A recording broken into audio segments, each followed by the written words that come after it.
Alright, here we go with another review of a 2016 Hot Wheels, and this is the McLaren P1. I pulled this one out of the in case, although I can't remember if that's the first case that it appeared in or not. It may have come out in an earlier case, but this one came out of my in case, and this is my first chance to get around to doing a review of it.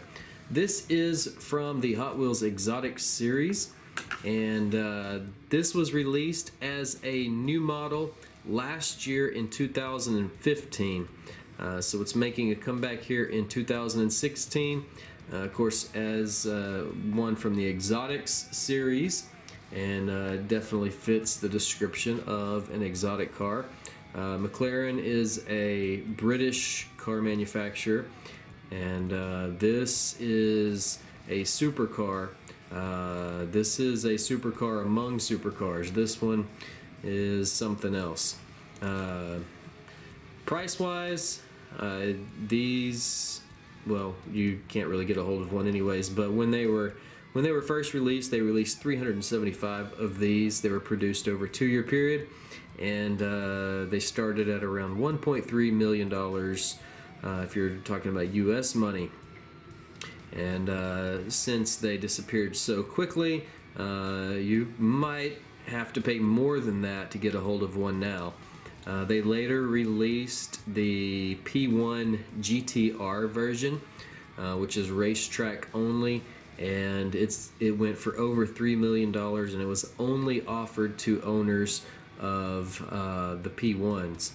So you have to have pretty deep pockets to be able to get a hold of one of these. Now this is a hybrid car. It has an electric motor that provides 177 horsepower, and that complements the gas motor, which it's a twin turbocharged V8 that produces 727 horsepower. So that alone is incredible. And then you add to that another 177 horsepower from the electric motor, and you're looking at 904 horsepower, which is just insane.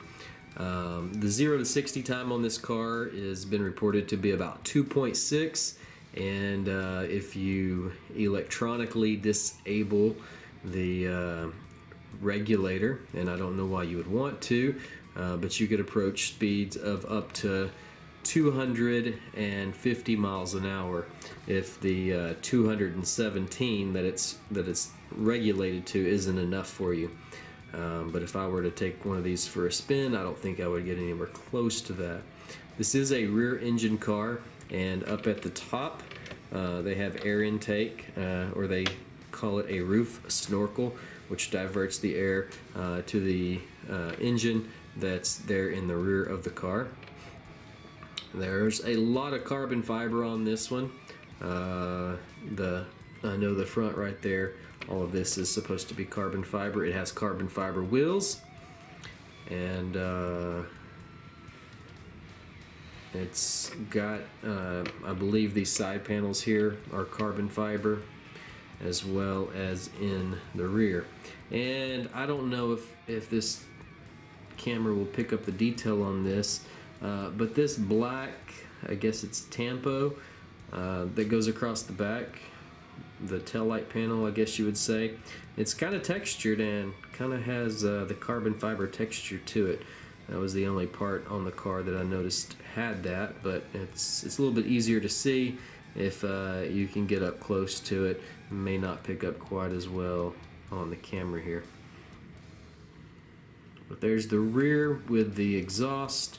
Of course, this big spoiler in the back, and this one's got clear.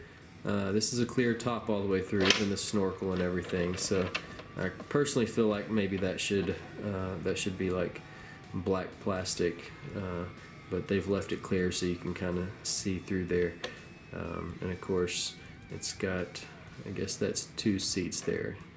Driver's seat and passenger right there. but these are not built to seat a whole lot of people. It also has the headlight tampos on the front, so that does make for a nice touch. And you can see the McLaren logo right there on the very front. So this is a pretty hot car, and this has been pretty popular among collectors. Not going crazy on the secondary market, yet people like to snatch these up because there's always a lot of fans of the supercars, the Ferraris, Lamborghinis, and cars such as this. So thanks for watching.